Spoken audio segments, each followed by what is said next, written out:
নমস্কার বন্ধুরা, আপনাদের আরও একবার স্বাগত জানাই পাবলিক ভিউ কলকাতাতে।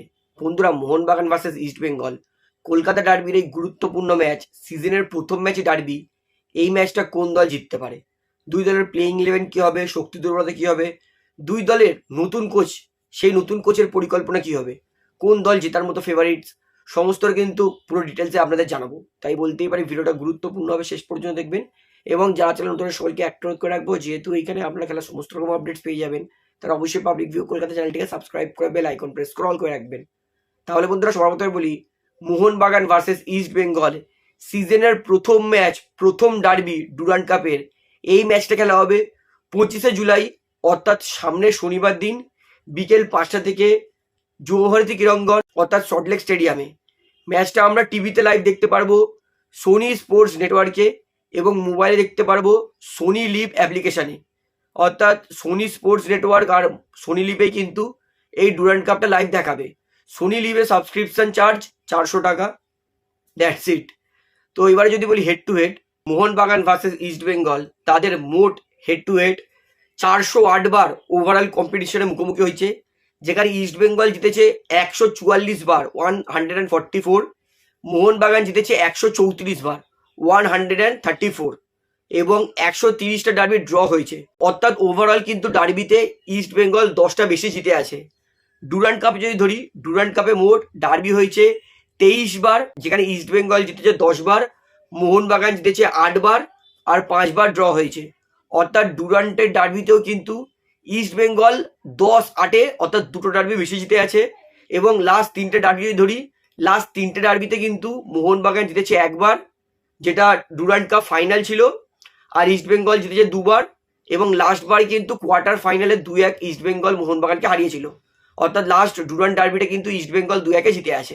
ডার্বিকে যেহেতু আত্মসম্মানের ম্যাচ বলা হয়, এবং যেহেতু মোহনবাগান ইস্ট বেঙ্গল দুই দলেরই নতুন কোচ, যেই কোচ হারবে ডার্বি, তাদের পুরো রেপুটেশন একদম তলানিতে ঠেকে যাবে।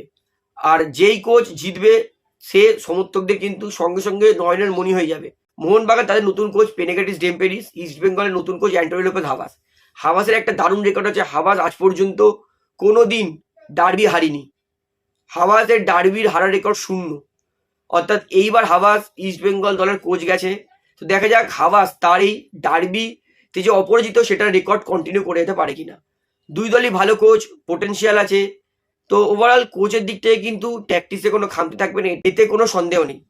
শক্তি দুর্বলতা যদি ধরি, মোহনবাগান ইস্ট বেঙ্গল দুটো দলই কিন্তু এই ম্যাচে মূলত দুটো করে বিদেশি নামাবে। অর্থাৎ বলতে পারি দুটো দলই কিন্তু অল আউট ইন্ডিয়ান প্লেয়ার নিয়েই খেলাবে।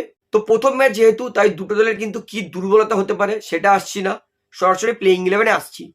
ইস্ট বেঙ্গল তাদের কোচ অ্যান্টোনিও লোপেজ হাভাস, তার প্রিয় ফরমেশন 4-2-3-1। হাভাস তাদের গোলকিপারে খেলাবে ইস্ট বেঙ্গলের পাপসুকান গিল।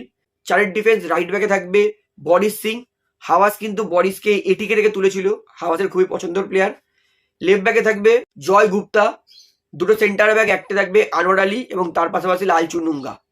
দুটো ডিফেন্সিভ মিডফিল্ড, একটা থাকবে মোহাম্মদ রাশিদ আর তার সঙ্গে জিকসন সিং। অর্থাৎ এই 6 জনের ওপর কিন্তু মোট ইস্ট বেঙ্গলের ডিফেন্স নির্ভর করবে। হাভাস যেহেতু ইস্ট বেঙ্গলকে প্রথমবার কোচিং করাচ্ছে, তাই ইস্ট বেঙ্গল প্লেয়ারদের গভীরতা কত 3-4 দিনে দেখা কিন্তু ইম্পসিবল। তো আমার মনে হয় হাভাস এই দলটাই নামাবে ডিফেন্সে। অ্যাটাকে রাইট উইংয়ে খেলবে রোহিত দানু, বিভৎস স্পিড, গতি আছে। লেফট উইংয়ে খেলবে বিপিন সিং, আউটস্ট্যান্ডিং ফর্মে আছে। অ্যাটাকিং মিডফিল্ডার প্লে মেকারের ভূমিকা খেলবে ড্যানি র্যামিরেস, বিদেশি প্লেয়ার, এবং স্ট্রাইকারে খেলবে এডমুন্ড রাল্লেন্টিকা অথবা ডেভিড লালেনসাঙ্গা। অর্থাৎ ইস্ট বেঙ্গলের কিন্তু এটাই প্লেইং ইলেভেন হবে। এই প্লেইং ইলেভেনে দুটো বিদেশি, একটা হচ্ছে ডিফেন্সিভ মিডফিল্ডে মোহাম্মদ রাশিদ এবং অ্যাটাকিং মিডফিল্ডে ড্যানি র্যামিরেস। এবার আছে মোহনবাগান দলে, মোহনবাগান কোচ পেনেগেটিস ডেম্পেরিস মোহনবাগানকেও 4-2-3-1 ফরমেশনে খেলাবে, যেখানে গোলকিপারে থাকবে ভিশাল ক্যাথ। চারের ডিফেন্স, রাইট ব্যাকে থাকবে আমার মতে অভিষেক সিং, লেফট ব্যাকে সুভাশিস বোস, দুটো সেন্টার ব্যাকে একটা থাকবে রাহুল ভেকে এবং তার পাশাপাশি অ্যালেক্স সাজি। যেহেতু শুক্রবার দিন সকালবেলায় অ্যালবার্তো আসবে, তাই আমার মনে হয় না শনিবার দিন অ্যালবার্তো প্লেইং ইলেভেনে খেলবে, হয়তো সাবস্টিটিউটে নামাতে পারে। তো এইটা হবে চারের ডিফেন্স। দুটো ডিফেন্সিভ মিডফিল্ড, একটা থাকবে আপনার আপুইয়া এবং তার সঙ্গে আনিরুদ্ধ থাপা। আপুইয়া আর থাপা মূলত অ্যাটাকে সাহায্য করে, ডিফেন্সের সামান্য কন্ট্রিবিউশন থাকে। তো আমার মনে হয় এটাই হবে মোহনবাগানের ডিফেন্স। 6 জনের উপর কিন্তু মোটামুটি ডিফেন্স নির্ভর করবে। এইবার আছে মোহনবাগানের আক্রমণে, মোহনবাগানের আক্রমণ দারুণ মজবুত। রাইট উইংয়ে আমি মনে করি লিস্টন কুরাসও খেলবে। লেফট উইংয়ে বিদেশি প্লেয়ার ডেজান ড্রাজিক অ্যাটাকিং মিডফিল্ডার প্লেমেকার হয়ে খেলবে সাহাল আব্দুল সামাদ এবং স্ট্রাইকারে খেলবে সোহেল আহমেদ বাট এবং অবশ্যই সেকেন্ড হাফে আমরা অ্যালবার্তো রড্রিক্সকে দেখতে পারি। তো দুই দলের কিন্তু প্লেইং ইলেভেন যথেষ্ট মজবুত, দুটো দলেরই কিন্তু বিদেশি আছে, তবে ইস্টবেঙ্গল দলের কিন্তু ডিফেন্সটা সামান্য বেশি মজবুত যেটা মনে হচ্ছে, কারণ রাশিদ আছে। তবে একটা জিনিস মনে রাখতে হবে, মোহনবাগানের ভারতীয় প্লেয়াররা কিন্তু গেম টাইম পেয়েছে সিএফএল এ, যেটা ইস্টবেঙ্গলের ভারতীয় প্লেয়াররা পায়নি। এই একটা দিকে কিন্তু মোহনবাগান সামান্য এগিয়ে থাকতে পারে।